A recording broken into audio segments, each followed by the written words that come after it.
Hello, welcome to the week one Power Grip video on Psalm 31. This week we're doing an overview of Psalm 31. Take a chance to read the Psalm, pause the video, and come back. Great. The key verses for this Psalm are verses 14 through 16. But I trust in you, O Lord. I say, you are my God. My times are in your hand. Rescue me from the hand of my enemies and from my persecutors. Make your face shine on your servant. Save me in your steadfast love.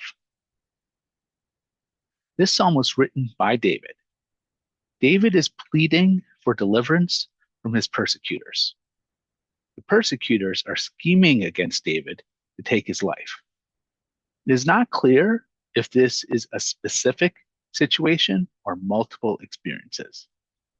And this is considered a psalm of thanksgiving. Psalms of thanksgiving, they are aware of the reality of pain in this world. They see the sin of this world at odds, the loving and present God, but they are confident in the Lord to deliver them from the evil of this world. The outline are first verses 1 through 5, which is a plea for deliverance, verses 6 through 8, which is confidence in the Lord, verses 9 through 13, which is a plea for grace, verses 14 through 18, which is trust and anticipation of deliverance, verses 19 through 20, which is a proclamation of God's goodness, and then finally verses 21 through 24, which is a call to praise the Lord. First verses 1 through 5, a plea for deliverance. David puts faith in the unseen Lord in response to the seen threats before him. Deliverance is sought through the Lord's righteousness. David does not deserve deliverance based on his own goodness, but based only on the Lord's righteousness does he seek deliverance. David asked to never be put to shame. This is not an internal feeling of shame, rather, an attempt by David's enemies to discredit him.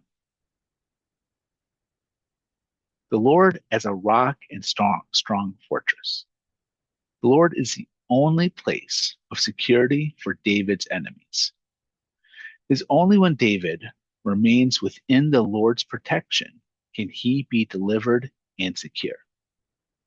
For the Lord's namesake. David's plea is based on the Lord's character. David's deliverance from evil people glorifies the Lord. Into your hands I commit my spirit. David is not only seeking a one-time deliverance, David is surrendering his entire life and will to the Lord. Verses 6 through 8, confidence in the Lord. David contrasts the hope of his enemies and his hope. His enemies put their hope in worthless idols. This is a combination of two Hebrew words meaning nothingness and false. There is no foundation of their hope. David's hope is in the Lord. The Lord has shown himself to be able to deliver in the past. This gives David hope for the present and future. Because of this hope, David can feel confident and secure. Verses 9 through 13, plea for grace. David goes beyond pleading for deliverance to pleading for the Lord's grace, receiving more than he deserves or has earned, which is grace. David's need for grace is due to his utter helplessness to save himself. David describes the depth of his distress. David's body and soul are being wasted away. His life is full of sorrow. He is disgraced before his people. And it appears his enemies are victorious over him. Then verses 14 through 18, trust and anticipation of deliverance. Despite David's distress, he puts his trust in the Lord. He declares the Lord is his God. This is contrary to the worthless idols his enemies trust. David is placing his life in the hand of the Lord. He chooses to trust himself to the hands of the Lord, who loves and protects, far better than the hands of his enemies. David calls upon the Lord to put to shame those who try to shame the righteous, quiet those who speak lies against the righteous. Verses 19 through 20, proclamation of God's goodness. David hopes for public vindication from the slander of his enemies. It is only through taking refuge in the Lord can he be vindicated. Beyond just vindication, the Lord provides abundant goodness. The Lord is a shelter for both David and all those who trust in the Lord. David's enemies may be powerful, but the Lord is far more powerful.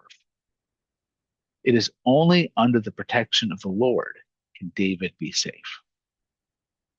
And then finally, verses 21 through 24, call to praise the Lord. It appears to David that the Lord could not see his plight. He pleaded to the Lord for help. That is when the Lord showed miraculous love and power. The Lord repays those who act in pride, not acknowledging the Lord. David calls upon all saints, which is followers of the Lord, to love the Lord, be strong and courageous, which is only available through confidence in the Lord's strength. And this was a reminder of the command to Joshua before entering the promised land, Joshua 1:9. And wait for the Lord, whose timing is different than ours. Next week, we will look at how Joshua was strong and courageous in the face of those trusting in worthless idols. As reference, I'm using the NIV application commentary, Psalm Volume 1 from Gerald H. Wilson. Check us out at Facebook, Instagram, and YouTube. Thank you very much, and I hope this was a blessing to you.